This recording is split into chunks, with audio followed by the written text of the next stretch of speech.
Falando de Negócios, com Danilo Magri. E conosco aqui o empresário Danilo Magri, diretor da LogMed, no Falando de Negócios. Bom dia, seja bem-vindo, Danilo. Bom dia, Giovana. É isso aí, mais um Falando de Negócios. Hoje a gente recebe o Rafael Scavone. Ele é proprietário, fundador da Scave Medical. Rafael, bem-vindo à Jovem Pan. Bom dia, obrigado pela oportunidade. Rafael, seguinte, me conta brevemente então o que é Scave Medical. Eu sei que é uma indústria brasileira, né, de produtos para a saúde, mas o que ela faz exatamente e qual foi esse ímpeto, né, de investir na indústria brasileira no setor da saúde, algo que a gente não vê todo dia? Bom, a Scave Medical é uma indústria, né, obviamente nacional, que atua no ramo da saúde. Atualmente ela está focada na fabricação de produtos para a área de respiração, tá? Então tanto para UTI quanto para centro cirúrgico. Uma empresa de 4 anos, com grandes desafios em todos os termos do romper a barreira da indústria nacional no mercado da saúde, que não é algo muito trivial. É um regulatório muito importante da Anvisa. E também o desafio da infraestrutura nacional para uma indústria, né? Isso é uma questão bem importante. Mas a Scave é isso, é uma indústria nacional, todos os produtos são desenvolvidos, a tecnologia é própria, 100% de produção, então a gente tem uma importação apenas de matéria-prima e a gente transforma tudo em produto para chegar nas pontas. Mas conta um pouco da sua trajetória, como é que você, né, como um executivo da área da saúde, aí com uma carreira, chegou ao ponto de fundar a Scave Medical? Bom, eu comecei trabalhando na Johnson & Johnson, na linha comercial, mas sempre desde o início da minha carreira tive um skill técnico de produto. Sempre me interessei bastante por essa técnica, por desenvolvimento de produto, atender o nosso cliente final, escutar o mercado, quais são as necessidades desse mercado. Tive uma passagem por vários segmentos da área de saúde. O meu último desafio antes da fundação da Scave Medical foi numa empresa de genética. Tive a oportunidade de trazer genética para câncer de mama para o Brasil. Fui diretor da América Latina durante 10 anos. E aí chegou a hora de empreender, né? E por que indústria, né? Isso é uma pergunta que muitos me fazem, o porquê da indústria. O mercado da saúde, ele é, de certa forma, maduro, não consolidado, mas já maduro. É bem definido o que é um fabricante, o que é uma distribuição, quais são os clientes. E a distribuição hoje passa por um momento, eu diria, mundialmente falando, de instabilidade, né? Nós temos aí a indústria necessitando de margem, nós temos hospitais precisando de margem, um mercado inadimplente e importante para se considerar. E um novo negócio na indústria da saúde seria uma indústria nacional. E desafio me move, né? É um grande desafio porque é um modelo mundialmente conhecido, mas que no Brasil não é muito desenvolvido e nem muito incentivado. E aí é que tá, eu posso dizer que mesmo fundando uma indústria em 2020, provavelmente daqui a 10 anos nós vamos estar falando em pioneirismo num mercado de saúde que já existe há muito tempo. E, bom, para quem não está tão familiarizado, né, com o mercado da saúde e com o portfólio da Scave, mercado da saúde a gente pode pensar em tudo que tem dentro do hospital, é mercado da saúde. O que a Scave produz de fato hoje? Tá, hoje a gente está focado na linha respiratória, embora a gente tenha outros produtos como dreno para cirurgia, mas a gente faz filtros respiratórios, que é o HMF, que ficou bem conhecido durante a pandemia, né? O filtro respiratório é o produto que fica entre o respirador e o paciente entubado. E lembrando que paciente entubado não é só na UTI que está passando por tratamento, mas os pacientes que precisam de anestesia geral necessitam ser entubados, então o maior consumo vem do centro cirúrgico. E os circuitos respiratórios descartáveis, que também o Brasil está um pouquinho atrás do restante do mundo. Nós temos a Europa inteira e alguns países até na América Latina que os circuitos respiratórios são 100% descartáveis. No Brasil ainda, eu diria que nós estamos com 15% do mercado com produto descartável. Ainda é muito utilizado o permanente, né? Aí você tem uma série de etapas que você tem que cumprir, como reesterilização, lavagem, e o mercado está iniciando para esse produto descartável. Então, nosso foco hoje é a linha respiratória. Eu imagino que nessa linha de, vamos chamar de commodity, né? Que é aquele produto com baixo valor de compra e com uso muito massificado. Eu imagino que, por exemplo, um hospital, para vocês terem ideia, pode parar tudo, só não pode parar luva e filtro. Se você Exato. fica sem luva e sem filtro, o hospital para. Então eu imagino que é um bem assim que se consome demais, e por se consumir demais eu não consigo pensar em outro país a não ser China como concorrente. É isso mesmo? É isso mesmo, né? A pandemia passou, muito dolorosa, né?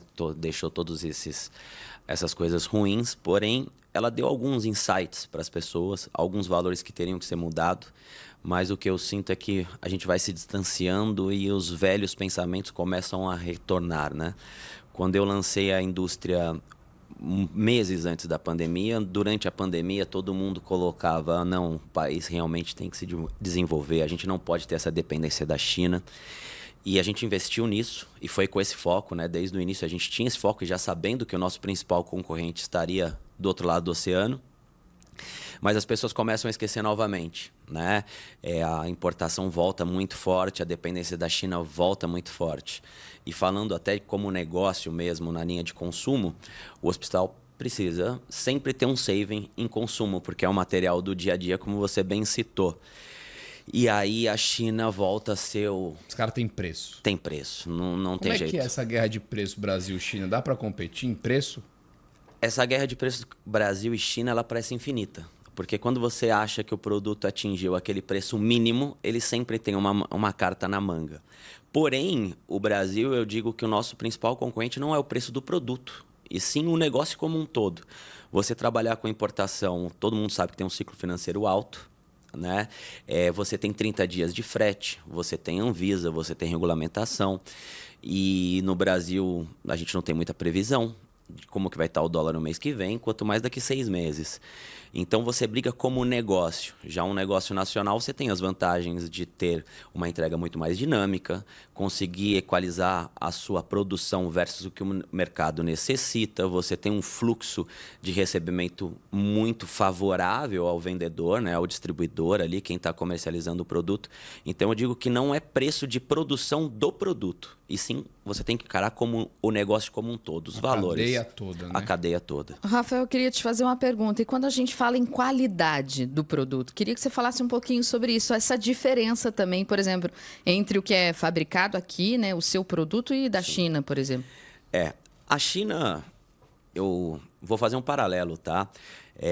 Eu tô passando mais ou menos o que a China passou há 10 anos atrás. Quando você chega e fala que está produzindo um produto nacional, a qualidade sempre já vem uma pulguinha atrás da orelha. Não é automático essa agregar valor a isso. A China passou isso há 10, 15 anos atrás. Produto chinês tinha até um certo preconceito que era um produto de baixa qualidade. Mas há uma grande transformação e hoje a gente não pode ignorar que a China tem um salto de qualidade muito grande.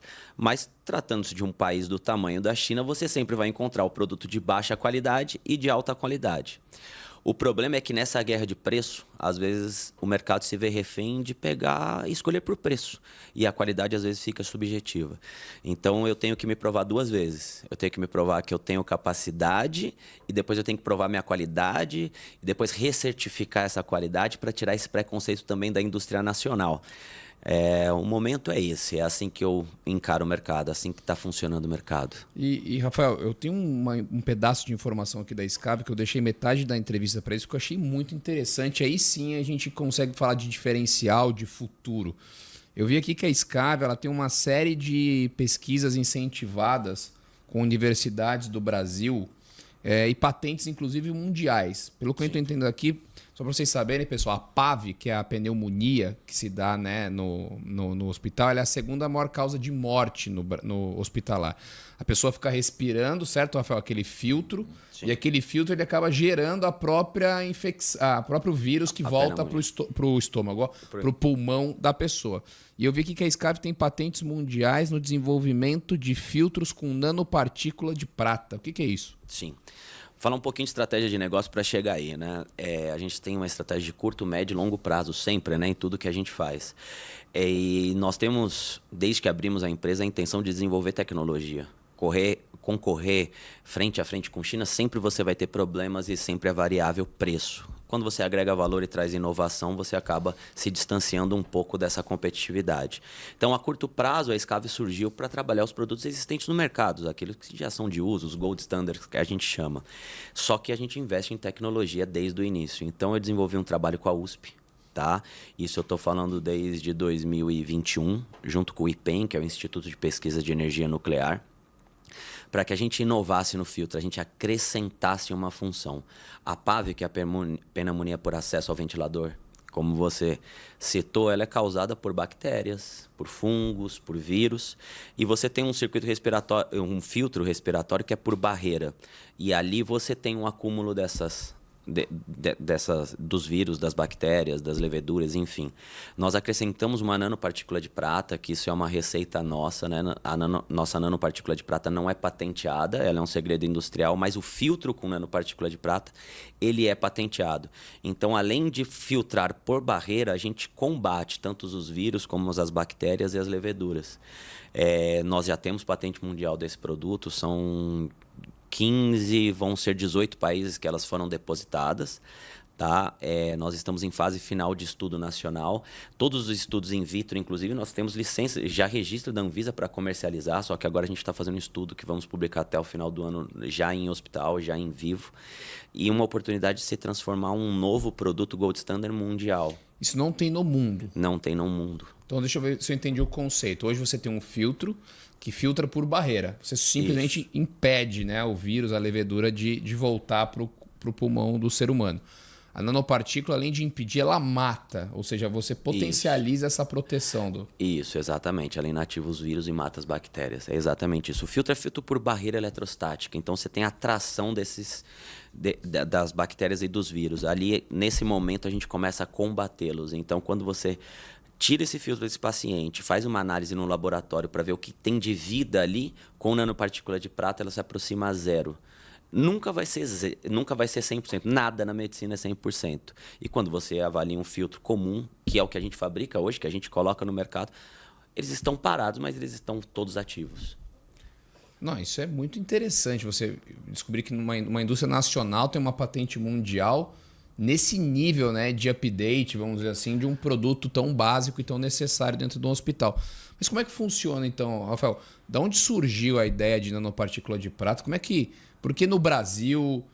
Qual a função das universidades com a empresa? Como é que trabalha essa parte público-privada? Porque isso é importante. A gente fala muito, né, do mercado privado e às vezes da ineficiência do mercado público.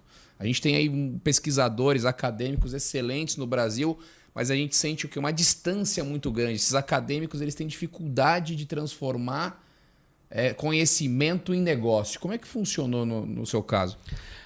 Até um pouco cultural do Brasil, né? As indústrias, as empresas estão muito longe das universidades. Em outros países você vê ali caminhando lado a lado.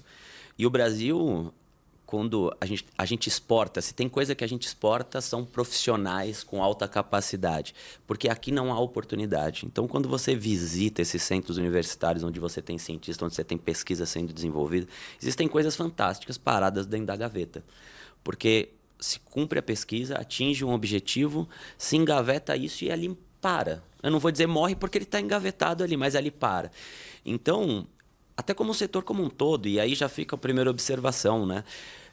Nós precisamos de colaboração global. Né? Uma indústria ela não funciona isolada. A gente precisa de infraestrutura desde a produção de equipamentos, matéria-prima disponível, e você precisa de novos projetos. Aí é que está o grande ganho. Nós temos uma USP maravilhosa, nós temos uma Unicamp. Estou falando aqui do meu setor, no Brasil existem várias, mas aonde eu acesso? A USP, a Unicamp, eu tenho o PUC, Sorocaba, com grandes centros de pesquisas e com grandes produtos ali para serem desenvolvidos. No caso da nanopartícula de prata no filtro, foi o reverso. Né? Eu levei a necessidade de colocar nanopartícula de prata no filtro. E aí eles pegaram esse projeto e desenvolveram assim muito rapidamente. Danilo, eu estou te falando que em 8 meses da ideia até o produto está sendo testado em laboratórios reblados. Laboratórios reblados é importante falar, porque... O que é um laboratório reblado? Laboratório reblado o documento que ele emite, ele tem uma rebla que é exatamente... Ele tem validade mundial. Então, ele não precisa ser refeito, né? É o mais alto... como que eu posso dizer? Certificado de validade, vamos dizer assim. Quando eu tenho um laboratório reblado, eu posso encaminhar para a Anvisa, eu posso encaminhar para o FDA, eu posso encaminhar para um CE Mark, porque ele tem reconhecimento mundial. Isso é um insight não só para o mercado da saúde, mas para todo empresário que às vezes fica refém da inovação, refém de como seguir o caminho? Será que a universidade mais próxima de você já não tem teses de mestrado, doutorados prontas para serem colocadas no mercado e aí engavetadas porque não se faz essa ponte, né, entre o acadêmico e o mundo corporativo? Isso realmente me chamou bastante a atenção. E voltando para a gente terminar aqui, o dia a dia de uma fábrica nacional, como é que funciona? A gente sabe aqui que no Brasil a questão tributária é pesada, a questão trabalhista é pesada, a questão de investimento, imagina, em novos maquinários, em novos moldes, nunca é tão fácil como, por exemplo, a China, que talvez já tenha aí um incentivo em relação a isso. Como é que é o dia a dia do industrial brasileiro no seu setor, vamos dizer assim? Sim, eu diria que como infraestrutura geral, o Brasil ele está um pouco...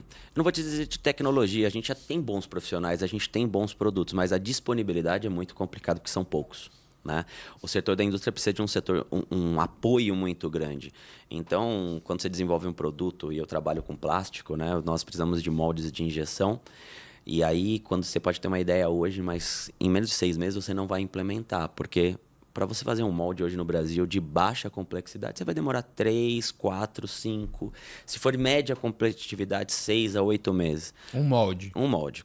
Se eu pegar esse mesmo projeto e mandar para a China, em 30 dias eles não entregam. Né? Está disponível para embarque. E com um detalhe, 25% do custo.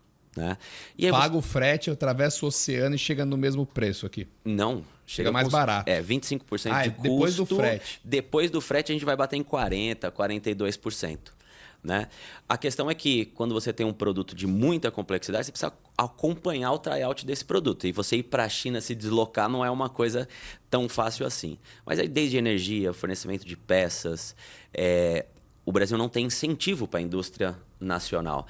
Eu sou a favor do livre comércio, longe disso, porém os nossos impostos eles são desfavoráveis e aí o livre comércio está desequilibrado, né? Nós não somos privilegiados em absolutamente nada e nós precisávamos de um apoio para o setor industrial como um todo, não somente na minha fábrica, mas em todos os setores que envolvem a indústria. Aí o Brasil começa a ficar competitivo com a China. Talento a gente tem, pesquisa a gente tem e nós somos um povo trabalhador, né? O brasileiro é um povo trabalhador.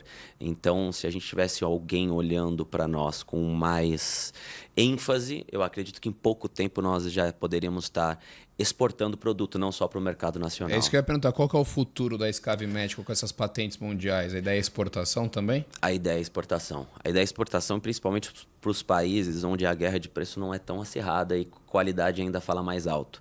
Hoje, no nosso atual cenário hospitalar, né, vamos dizer, da saúde, o preço é muito sensível. Mesmo o profissional reconhecendo valores importantes de qualidade, o preço ainda fala muito alto. E você tem países no mundo onde a qualidade fala mais alto. O mercado da saúde suplementar ele está passando por um momento estressante, né? Essa guerra entre plano de saúde, hospital e indústria, parece que está faltando dinheiro. E é cada vez mais gente doente, envelhecendo, usando o plano de saúde, e parece que essa conta não fecha. Rafael, acho que muita gente ficou curioso para saber mais, né? Com certeza as pessoas não sabem que existem coisas desse tipo no Brasil. Quais são as redes sociais da Escave Medical, o site, para quem quer conhecer, aonde está localizada a Escave? A Escave Medical fica na cidade de Jundiaí. Tá? Nós temos o nosso website, Instagram, LinkedIn, escavemedical.com.br, nosso site. Escave com S-C-A-V. S-C-A-V, exatamente. Escave. Exatamente, Medical. SCAV Medical. E quem quiser entrar em contato com a gente, tiver qualquer dúvida ou conselho ou ajuda, estamos à disposição e querendo muito esse intercâmbio de informações.